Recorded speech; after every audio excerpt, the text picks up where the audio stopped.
third lecture of pericyclic reactions, and in last two lectures about this we have already discussed some points that I have mentioned here. See, we have already discussed about what is actually mean by pericyclic reactions. It is one type of concerted reaction mechanism where reactant converted to product with a concerted mechanism, means concerted electron shift. There is no any separate intermediate you will get. There is a concerted transition state. Okay, then four main types of pericyclic reaction we discussed, that is electrocyclic reaction, cycloaddition reaction, sigmatropic reaction, and group transfer reaction. So in this also there is one more reaction, that is Yin reaction. Next one is rules or methods that we have discussed in last lecture, that is conservation of molecular orbital system. Second one was FMO method and Huckel-Mobius method, means you can also say that HM method, right? We discussed that HM method. So three different methods and one more also rule, but in basically we have to discuss about these three methods, that is conservation of molecular orbital system or symmetry, means conservation of orbital symmetry. Then FMO method, frontier molecular orbital method, and Huckel-Mobius method. म्हणजे आपल्याला पेरिसायक्लिक reaction study करायचे. पेरिसायक्लिक reaction कुठल्या कुठल्या, एक म्हणजे electrocyclic reaction, cycloaddition reaction, sigmatropic reaction and group transfer reaction. आता या reaction कुठल्या कुठल्या मेथडने होऊ शकतात, एक म्हणजे कन्झर्वेशन ऑफ ऑर्बिटल सिमेट्री. या मेथडने तुम्ही इलेक्ट्रोसायक्लिक रिॲक्शन स्टडी करू शकता, सायक्लोएडिशन रिॲक्शन स्टडी करू शकता. सेकंड काय की फ्रंटियर मॉलिक्युलर मेथड वापरून याचा स्टडी करू शकता की नक्की एखादी रिॲक्शन आहे म्हणजे रिॲक्टंट टू प्रोडक्ट कन्व्हर्जन होत आहे. मग जर इलेक्ट्रोसायक्लिक रिॲक्शन असेल, ही रिॲक्शन इलेक्ट्रोसायक्लिक रिॲक्शन असेल, तर आपल्याला conservation of orbital symmetry he method use करून ही रिॲक्शन अलाउड आहे की फॉरबिडन आहे हे आपण कन्क्लूड करू शकतो. तसंच FMO मेथड वापरून, फ्रंटियर मॉलिक्युलर ऑर्बिटल मेथड वापरून आपण सांगू शकतो की रिॲक्शन अलाउड आहे की फॉरबिडन आहे. तसंच हुकेल-मोबियस मेथड वापरून सांगू शकतो की ही रिॲक्शन कशी अलाउड आहे की फॉरबिडन आहे. मग त्याच्यामध्ये पुन्हा काय पार्ट येतो की थर्मली अलाउड आहे की फोटोकेमिकल अलाउड आहे. थर्मली अलाउड तर फोटोकेमिकल काय असेल, फॉरबिडन असणार आहे. या टाईपमधले हा जो सगळा स्टडी आहे, मग प्रत्येक रिॲक्शनचा इलेक्ट्रोसायक्लिक रिॲक्शनसाठीचा हुकेल-मोबियस मेथडने स्टडी, त्याच इलेक्ट्रोसायक्लिक रिॲक्शनचा कन्झर्वेशन ऑफ ऑर्बिटल सिमेट्री या मेथडने स्टडी. म्हणजे ह्या काय झाल्या डिफरंट मेथड झाल्या इलेक्ट्रोसायक्लिक रिॲक्शन स्टडी करण्यासाठीच्या. ओके, इथपर्यंत आपण बघितलं की या तीन डिफरंट मेथड आहेत. कन्झर्वेशन ऑफ मॉलिक्युलर ऑर्बिटल किंवा कन्झर्वेशन ऑफ ऑर्बिटल सिमेट्रीमध्ये आपण काय चेक करतो की सिमेट्रिकल आहेत की नाही ऑर्बिटल्स. त्याच्यामध्ये आपण सगळ्यात स्टार्टिंगला काय बघितलंय की conservation of orbital symmetry by, म्हणजे आपल्याला स्टडी करायचं pericyclic reaction by which method, conservation of orbital symmetry method. त्याच्यामध्ये आधी सिमेट्री म्हणजे काय स्टडी करायला आपण फर्स्ट पॉईंट बघितला, what is mean by symmetry. आता सिमेट्री जर स्टडी करायची असेल तर आपल्याला काय काढायला लागतं, आधी डायग्राम काढावे लागते, ऑर्बिटल्स ड्रॉ करावे लागतात, साय1, साय2, साय3, आणि त्याच्यामध्ये जी काय ऑर्बिटल आहे त्याची आपण कुठली सिमेट्री बघतो, मिरर प्लेन सिमेट्री किंवा C2 सिमेट्री. एवढं झाल्यानंतर काय बघतो आपण, हा झाला कन्झर्वेशन ऑफ मॉलिक्युलर ऑर्बिटलची सिमेट्रीपर्यंतचा पॉईंट कंप्लीट झाला. आता आपल्याला रिॲक्शन स्टडी अजून आपण केली नाही, आपण जस्ट मॉलिक्युलर सिमेट्री कुठली आणि C2 सिमेट्री बघितली. जर आपल्याला एखादी रिॲक्शन बघायची तर फक्त रिॲक्टंटचा स्टडी करून चालेल का, प्रोडक्टचा पण स्टडी केला पाहिजे. म्हणजे reaction conservation of orbital symmetry या मेथडने ही रिॲक्शन अलाउड आहे की फॉरबिडन आहे याचं स्टडी करण्यासाठी आपल्याला काय चेक करावं लागतं, सिमेट्री चेक करावे लागतात. मग ती आपल्याला रिॲक्टंटची पण करावी लागेल आणि प्रोडक्टची पण करावी लागेल. आत्तापर्यंत बेसिक स्टेपसाठी फर्स्ट आपण काय बघितलं की मिरर प्लेन सिमेट्री म्हणजे काय आणि C2 सिमेट्री म्हणजे काय. ओके, सेकंडली दुसरी मेथड काय, FMO मेथड.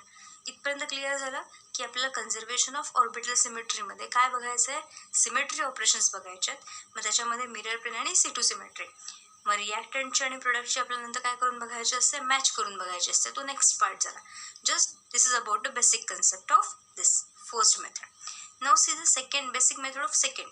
FMO मेथडमध्ये आपण काय बघतो, फ्रंटियर मॉलिक्युलर ऑर्बिटल्स म्हणजेच काय, होमो आणि ल्युमो, जी आपण काल बघितली. होमो म्हणजे काय आणि ल्युमो म्हणजे काय. HOMO means highest occupied molecular orbital आणि this one is lowest unoccupied molecular orbital.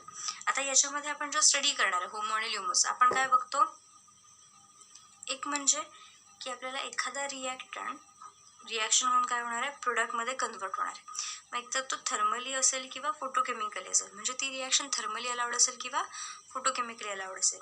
आपल्याला जो FMO बघायचं असेल, frontier molecular orbitals means last orbitals. HOMO means काय, highest occupied molecular orbital. Suppose एखादी सिस्टीम आहे, त्याची अशा इलेक्ट्रॉनचं डिस्ट्रीब्युशन झालं, Psi1 Psi2 Psi3 Psi4. Thermal system आपण चेक करतोय. इथपर्यंत 6 इलेक्ट्रॉन सिस्टीम आहे, सपोज 1 2 3 4 5 6. म्हणजे हा Psi3 काय झाला, त्याचा होमो झाला. हा काय झाला, हायेस्ट ऑक्युपाइड मॉलिक्युलर ऑर्बिटल झाला. सपोज दुसरी कुठली तरी सिस्टीम आहे, त्याच्यामध्ये म्हणजे दुसरा कुठला तरी मॉलिक्युल आपल्याला रिॲक्शन करायचे, म्हणजे रिॲक्टेडमध्ये काय असणार आहे. सपोज आपली ही सिस्टीम आहे, सायक्लो ॲडिशन रिॲक्शन आहे आणि आपल्याला प्रोडक्ट मिळतोय हेक्झिन. ओके, सायक्लोहेक्झिन. मग याच्यामध्ये रिॲक्टंट कुठले कुठले आहेत, ब्युटाडाईन आहे आणि अल्किन आहे, सिम्पल इथिन आहे, ब्युटाडाईन आणि इथिन. मग ब्युटाडाईन आणि इथिनमध्ये रिॲक्शन होण्यासाठी ब्युटाडाईनमधली एनर्जी, हा काय आहे, आपण ह्याला काय म्हणतो, डाईन म्हणतो, डाईन अँड डायनोफाईल. आणि हा काय म्हणतो, तुम्हाला फायनल प्रोडक्ट मिळतो. पण डाईन आणि डायनोफाईलमध्ये रिॲक्शन होण्यासाठी दोघांची एनर्जी सेम असेल तर रिॲक्शन पॉसिबल आहे का. दोघांची सिमेट्री डिफरंट असेल तर रिॲक्शन पॉसिबल आहे का, नाही. So for reaction there will be symmetry of, means काय सेम असलं पाहिजे, सिमेट्री. त्या दोघांमध्ये काय असणार पाहिजे, सिमेट्री जी आहे ती सेम असली पाहिजे. त्या दोघांची जी एनर्जी आहे त्याच्यामधला जो डिफरन्स आहे तो पण असला पाहिजे. म्हणजे होमो म्हणजे आपण काय म्हणतो, हायेस्ट ऑक्युपाइड मॉलिक्युलर ऑर्बिटल. त्याच्यामध्ये इलेक्ट्रॉन्स आहेत, राईट, इलेक्ट्रॉन्स आहेत म्हणून हायेस्ट ऑक्युपाइड म्हणजे त्याच्यामध्ये इलेक्ट्रॉन आहेत. इलेक्ट्रॉन्स आहेत म्हणजे काय, तो फुलफिल आहे, त्याच्याकडे इलेक्ट्रॉन डेन्सिटी काय आहे, जास्त आहे. आणि ल्युमो म्हणजे काय, लोवेस्ट अनऑक्युपाइड मॉलिक्युलर ऑर्बिटल, म्हणजे त्याच्याकडे इलेक्ट्रॉन काय आहे, नाहीच आहे, तो इलेक्ट्रॉन डेफिशियंट आहे. त्यामुळे जितका लोअर लेवलला ल्युमो असेल, जितका लोअर लेवलला ल्युमो असेल तेवढा तो जास्त काय करणार आहे, रिॲक्शन देणार आहे, तेवढा तो जास्त काय असणार, इलेक्ट्रॉन डेफिशियंट असणार. आणि जितका हायर लेवलला होमो असणार आहे तेवढी त्याची एनर्जी काय असणार आहे, जास्त असणार, तेवढे तो जास्त रिॲक्शन देणार आहे. म्हणजे आपल्याला होमो घेताना जास्त एनर्जी लेवलचा होमो घ्यायचा आहे. दोन रिॲक्टंट आहेत ना, असं ही सिस्टीम कन्सिडर करू नका, नॉर्मल सिस्टीम कन्सिडर करा की एखाद्या रिॲक्शनमध्ये सबस्ट्रेट प्लस रिॲक्टंट असेल किंवा दोन कंपाऊंड आहेत, दोन मॉलिक्यूल आहेत, त्यांच्यामध्ये आपली काय होते, ॲडिशन होते. एकाचा होमो आणि दुसराचा ल्युमो असणार आहे, कारण की एक काय असणार आहे, फुलफिल असणार आहे आणि दुसरा काय असणार आहे, डेफिशियंट असणार आहे. असं असेल कंडिशन तरच रिॲक्शन होणार आहे. त्यामुळे एकाचा होमो काय असला पाहिजे, एकाचा असला पाहिजे होमो आणि दुसऱ्याचा काय असला पाहिजे, ल्युमो असला पाहिजे. या कंडिशनमध्ये सुद्धा जर हायेस्ट होमो असेल, म्हणजे जास्तीत जास्त एनर्जी लेवलचा होमो असेल आणि जास्तीत जास्त एनर्जी लेवल कमी असलेला ल्युमो असेल तर रिॲक्शन काय असेल, इफेक्टिव्ह असणार आहे.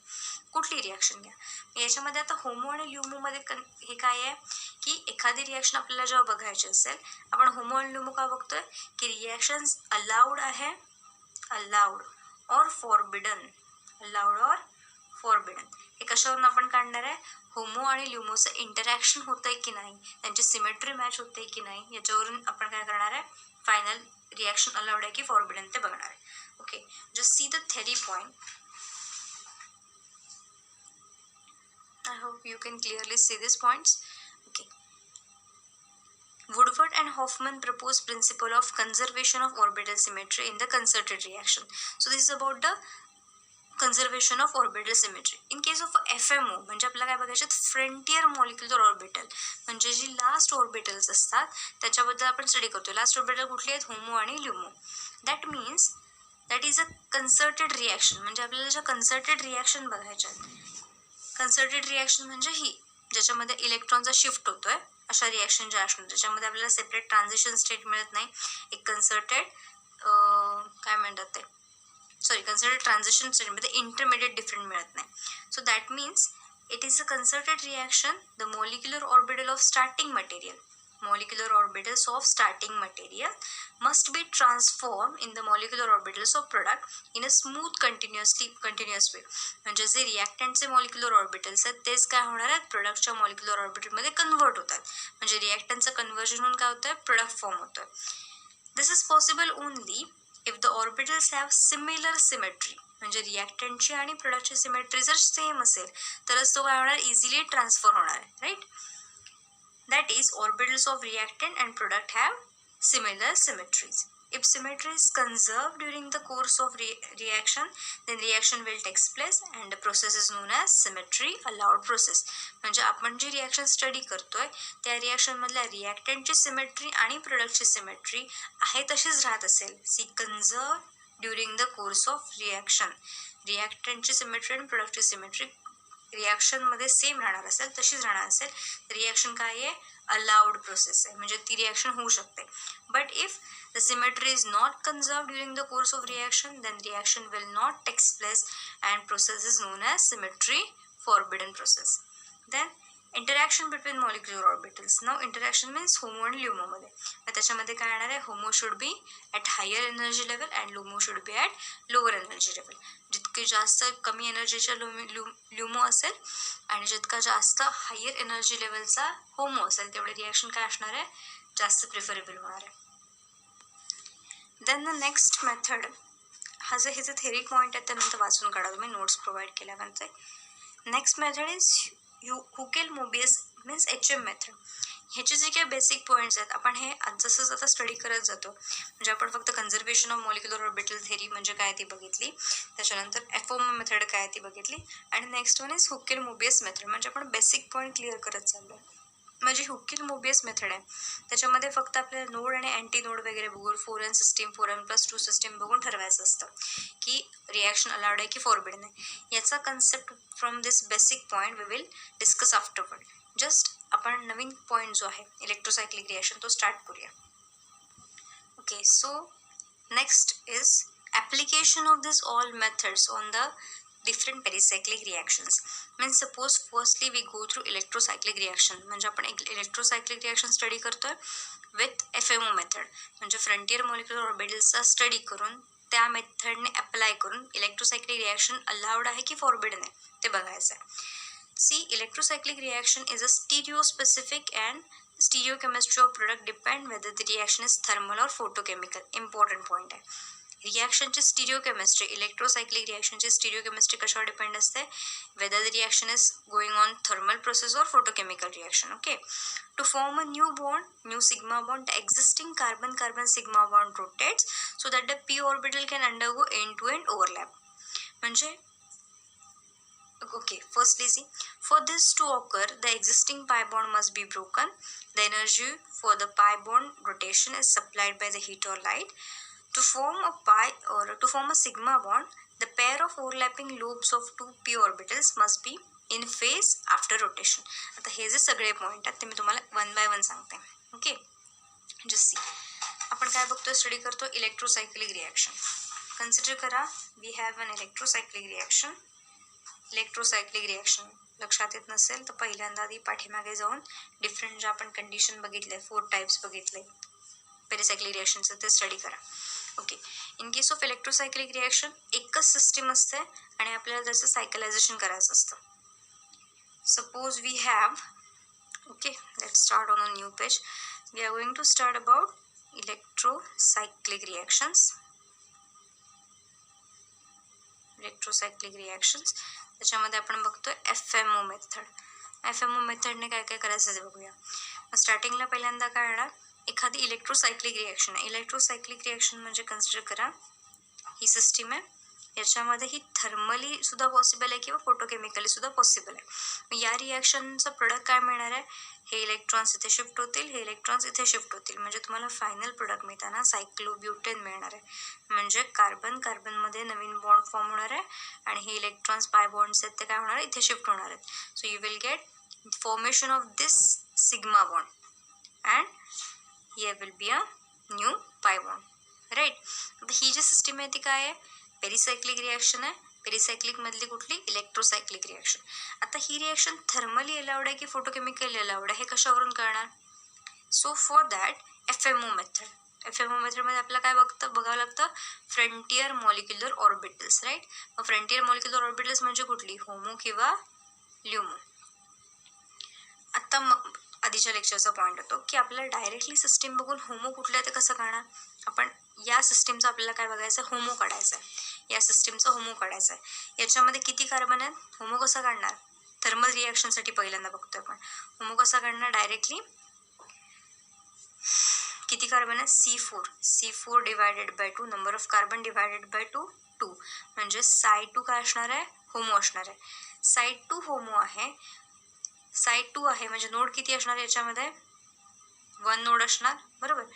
ओके सो सपोज मी असं ड्रॉ केलं 1 2 3 4 सिस्टीम झाली. साइड 2 आहे आणि 1 नोड आहे म्हणजे इथे एक नोड आला म्हणजे पॉझिटिव्ह आणि निगेटिव्ह हा तुमचा होमो झाला. आता आपल्याला होमो इथे ड्रॉ करायचा आहे आणि ह्याच्यापासून ही सिस्टीम फॉर्म होणार आहे. सपोज मी होमो ड्रॉ करते. आपल्याला फक्त रिॲक्शन हे जे शेवटचे ऑर्बिटल्स आहेत ना त्याच्याबरोबर करायचे. फर्स्ट आणि हा जो फोर्थ आहे त्याच्याबरोबर. So here is the first draw केला आणि हा केला फोर्थ वन ड्रॉ. ओके त्याच्यानंतर काय आपल्याकडे इथे एक डबल बॉन्ड आहे आणि इथे एक डबल बॉन्ड आहे. कळतं ना. हीच फक्त कंडिशन आहे ती मी अशी क्रॉस करून घेतली आहे. इथला एक पी ऑर्बिटल आहे आणि इथला एक पी ऑर्बिटल. हे आहे तसंच लिहिलं फक्त असं क्रॉस करून घेतलं. आता आपल्याला जर आपण थर्मल रिॲक्शन केली थर्मल रिॲक्शन मधलंच बघतो ना आपण. थर्मल रिॲक्शन मधलाच होमो काय असणार आहे number of carbon atom divided by 2 असणार आहे. जर फोटोकेमिकल रिॲक्शन असती तर काय आलं असतं number of carbon atom divided by 2 + 1 तो काय असणार असता होमो असला असता. ओके आता जस्ट थर्मल रिॲक्शन आहे म्हणजे आहे तसंच number of carbon atom divided by 2 = HOMO. होमोमध्ये 2 आहेत म्हणजे साइड 2 आहे -1 केल्यावरती 1 येतोय म्हणजे 1 नोड आहे. ओके याच्यासाठी सुद्धा शॉर्टकट सांगेन की होमो बघितल्यानंतर डायरेक्टली आपण टाकू शकतो की पॉझिटिव्ह साईन येणार की निगेटिव्ह साईन येणार. याच्यानंतर आपल्याला रिॲक्शन करायचे. आता रिॲक्शन अलाउड आहे की फॉरबिडन आहे. एक म्हणजे आपण थर्मल सिस्टीमसाठी आपल्याला कळलं की होमो कुठला आहे. नेक्स्ट कंडिशन काय आहे ही झाली फर्स्ट. सेकंड कंडिशन काय आहे की रिॲक्शन अलाउड आहे की फॉरबिडन आहे. ती कशी बघणार की दोन एका ह्याच्यामध्ये बॉन्ड फॉर्म होता ना. आपण काय करतो बॉन्ड फॉर्म करताना असं करतो एक म्हणजे इथे असा डार्क दाखवतो राईट. म्हणजे काय होतं की साईन यांची सेम आहे. पॉझिटिव्ह असेल किंवा निगेटिव्ह असं काढलं तरी चालेल. इथे पॉझिटिव्ह लिहिलं म्हणजे निगेटिव्ह झालं. ओव्हरलॅपिंग होताना म्हणजे बॉन्ड फॉर्म होताना कशामध्ये होणार आहे एकतर पॉझिटिव्हमध्ये किंवा निगेटिव्हमध्ये. असं जर ओव्हरलॅपिंग पॉसिबल असेल तरच काय असणार आहे बॉन्ड फॉर्म होणार आहे. इथे जो नवीन बॉन्ड फॉर्म होतोय तो कसला बॉन्ड फॉर्म होतोय सिग्मा बॉन्ड फॉर्म होतोय. म्हणजे आपल्याला लॅटरल ओव्हरलॅपिंग होणार आहे का नाही. It will be a direct axial overlapping या टाईपमधले. म्हणजे आपल्याकडे हे जे 2 ऑर्बिटल्स आहेत बरोबर ना. लास्ट जे ऑर्बिटल आहेत सिग्मा बॉन्ड फॉर्म करायचे म्हणजे ते आहेत तसेच असे राहणार नाहीत. हे असे आहेत ते असेच राहणार नाहीत. ते काय होणार आहेत रोटेट होणार आहेत आणि ओव्हरलॅपिंग होऊन बॉन्ड फॉर्म करणार आहेत. म्हणजे आपल्याला रोटेट करताना आपल्याकडे पॉसिबिलिटी काय आहे की एकतर हे ऑर्बिटल आहे हे जे ऑर्बिटल आहे हे 2 ऑर्बिटल आहेत. एक म्हणजे हे ऑर्बिटल इकडे जाईल आणि हे ऑर्बिटल पण याच साईडला टर्न करेल म्हणजे काय होणार या साईडला. ओके हा प्लस आहे आणि कन्सिडर करा दुसरा एक घेते. अशी ऑर्बिटल्स आहेत. एकाचं काय प्लस साईन वरती दुसऱ्याचं प्लस साईन काय आहे खाली आहे. ओके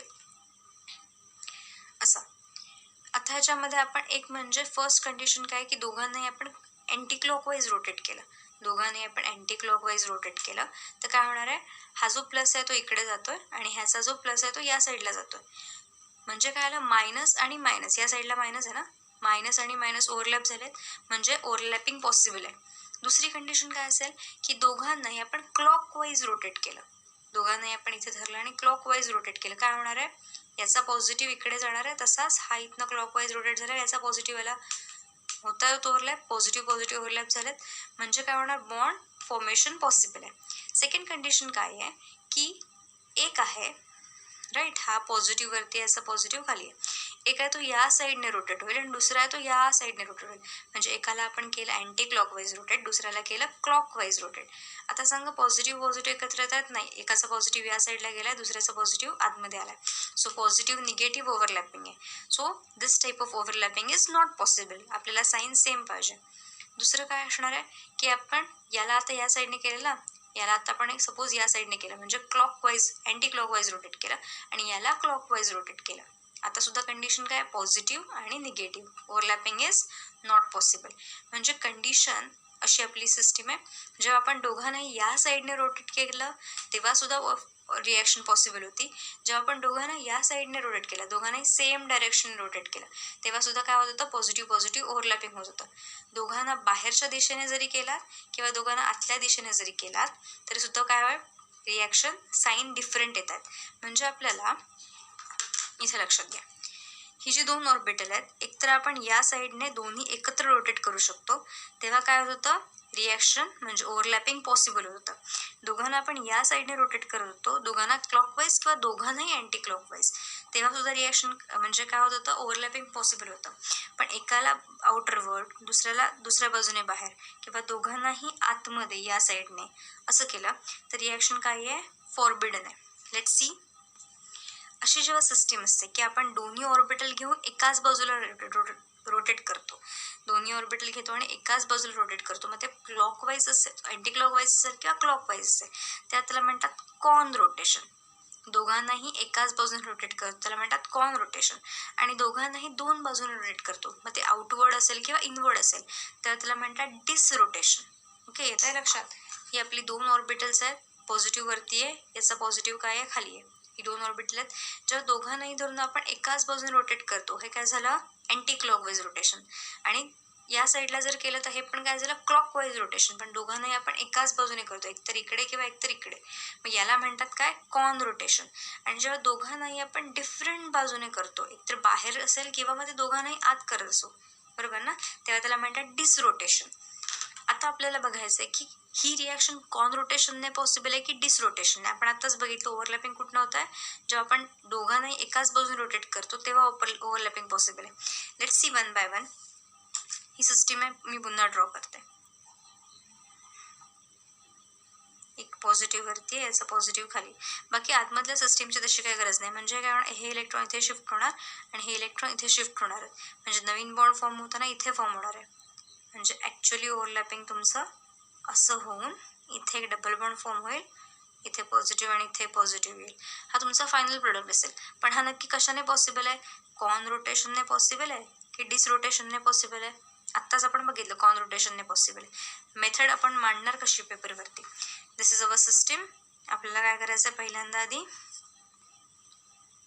सपोज आपण करून बघूया कॉन क्लॉकवाईज आणि कॉन अँटी क्लॉकवाईज, कॉन क्लॉकवाईज आणि कॉन अँटी क्लॉकवाईज.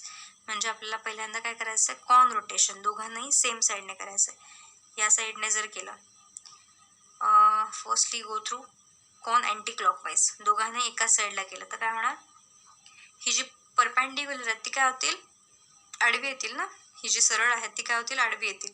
सो किती रोटेट करतोय आपण, ही जी सरळ असेल ते आडवी येत आहेत. So it will be as per this. Positive काय केला, या साईडने रोटेट केला, हा जो असा होता तो काय झाला, आपण असा रोटेट केला, म्हणजे पॉझिटिव्ह या साईडला आला आहे आणि निगेटिव्ह आहे तसंच. दुसरं काय, हे ऑर्बिटल कसं आहे, असं आहे, पॉझिटिव्ह खाली आहे, सो त्याला सुद्धा काय करायचं आहे, कॉन रोटेट करायचं आहे. म्हणजे अगेन पॉझिटिव्ह कुठे आला, इथे आला. ओके, आता बघा इथे ओव्हरलॅपिंग कशाचं होतं, नियर कुठे कोण कोण होतात, निगेटिव्ह आणि negative. So both have a same symmetry, it can easily overlap on each other, so you will get product formation. Okay, इथे डबल बॉन्ड फॉर्म होणार आहे. So this type of symmetry म्हणजे ह्या सिस्टीमसाठी कॉन अँटी क्लॉकवाईज काय आहे, allowed आहे. This transition is allowed. See for clockwise, आपल्याकडे हे ऑर्बिटल आहे, क्लॉकवाईज म्हणजे आपल्याला काय करायचं आहे, हे इकडे फिरवायचं, या साईडला क्लॉकवाईज फिरवलं म्हणजे ऑर्बिटल काय होणार, ब्लॅक साईड. हा जो ऑर्बिटल आहे तो कसा येणार, या साईडला पॉझिटिव्ह येणार. हे ऑर्बिटल असं आहे, ह्याला सुद्धा आपण काय करतोय, क्लॉकवाईज करतोय. काय झालं, पॉझिटिव्ह साईज कुठे आली, या साईडला आली पॉझिटिव्ह साईन. आता सुद्धा काय होतं, positive positive overlapping possible. So final product formation easily takes place, positive and positive. Okay, म्हणजे this type of transition is also allowed. So this type of system, con clockwise and con anti-clockwise both are allowed. Let's see for disrotation. Okay, आता disrotation मध्ये पण काय होणार, disrotation and here is also disrotation.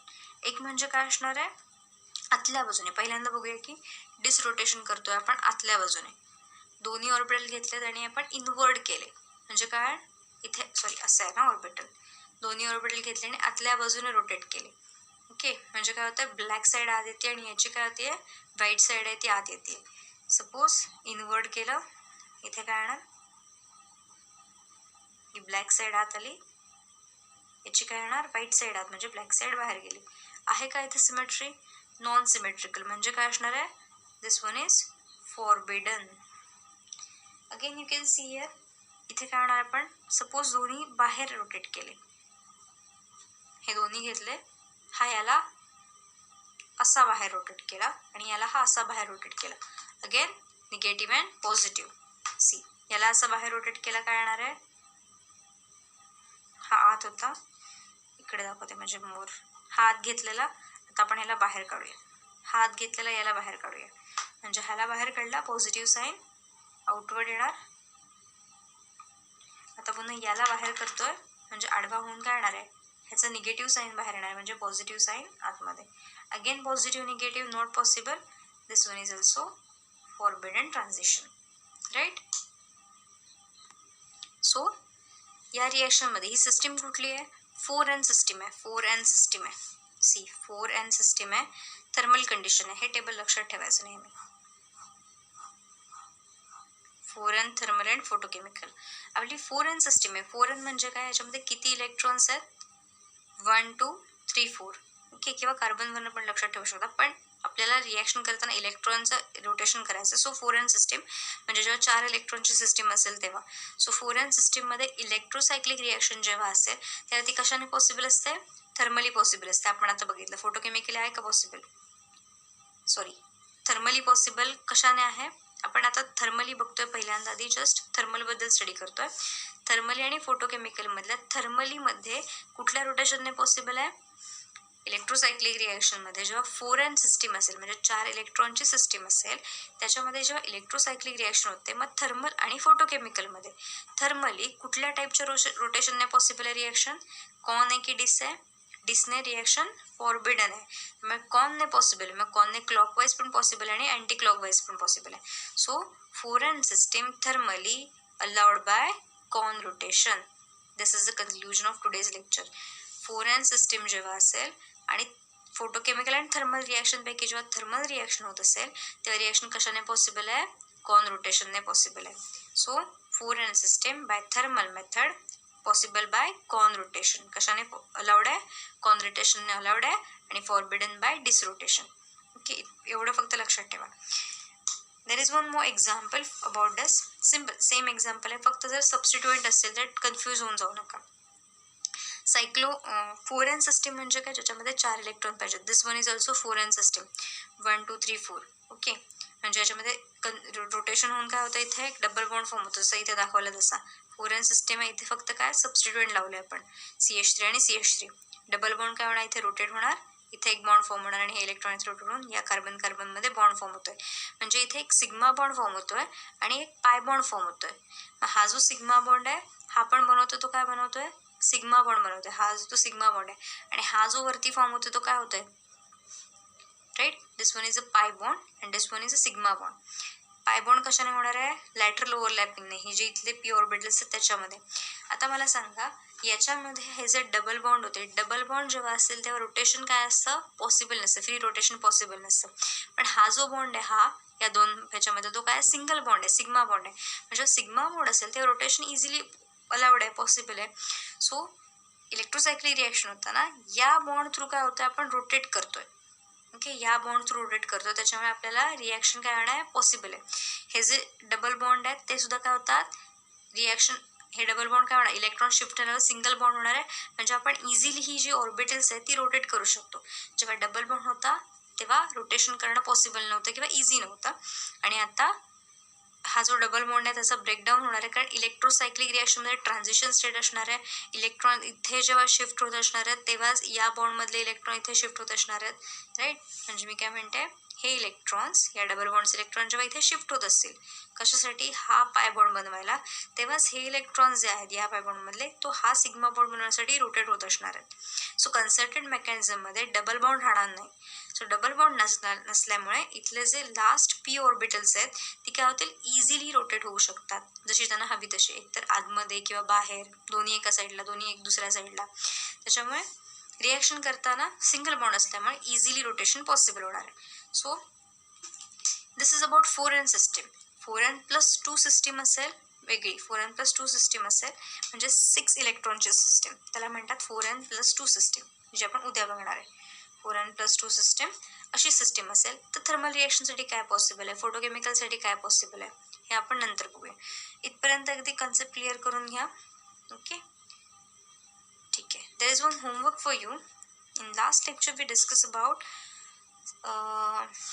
symmetry operations for butadiene. So in this lecture, for this lecture you have to study or you have to draw molecular orbital diagram for this hexatriene. म्हणजे तुम्हाला काय draw करायचं आहे, पहिल्यांदा आधी system draw करायची आहे, त्याच्यामध्ये एनर्जी लेवल असणार आहे, त्याच्यामध्ये साय व्हॅल्यू किती येणार, साय1 साय2 साय3 साय4 साय5 किती येतील त्याच्यानंतर तुम्हाला त्याचे ऑर्बिटल्स ड्रॉ करायचे आहेत, किती येतील त्याची नोड टाकायचं आहे, त्याच्यानंतर तुम्हाला त्याच्यामध्ये थर्मल आणि फोटोकेमिकलमध्ये इलेक्ट्रॉन डिस्ट्रीब्युशन करायचं आहे, आणि त्याच्यानंतर तुम्हाला त्याचं सिमेट्री ऑपरेशन्स काय असतील, मिरर प्लेन सिमेट्री आणि C2 सिमेट्री मेन्शन करायचं आहे. काय काय करायचं आहे, पहिल्यांदा आधी तुम्ही इमेज डायग्राम ड्रॉ करणार, त्याच्यानंतर तुम्हाला साय1 साय2 म्हणजे किती साय फंक्शन आहेत ते दाखवायचं आहे, त्यानंतर तुम्हाला ऑर्बिटल्स ड्रॉ करायचे आहेत प्रत्येक साय फंक्शनची, ऑर्बिटल्स म्हणजे अशी. ओके, त्याच्यानंतर तुम्हाला नोड प्लेस करायचे आहेत, नोड प्लेस केल्यानंतर तुम्ही साईन देणार ऑर्बिटल्सला, राईट. त्याच्यानंतर तुम्हाला थर्मल आणि फोटोकेमिकली याच्यामध्ये किती इलेक्ट्रॉन्स आहेत ते डिस्ट्रीब्यूट करायचं आहेत, त्याच्यानंतर तुम्हाला त्याची मिरर प्लेन सिमेट्री आणि C2 सिमेट्री सांगायची आहे. Okay, this is your homework for today's lecture.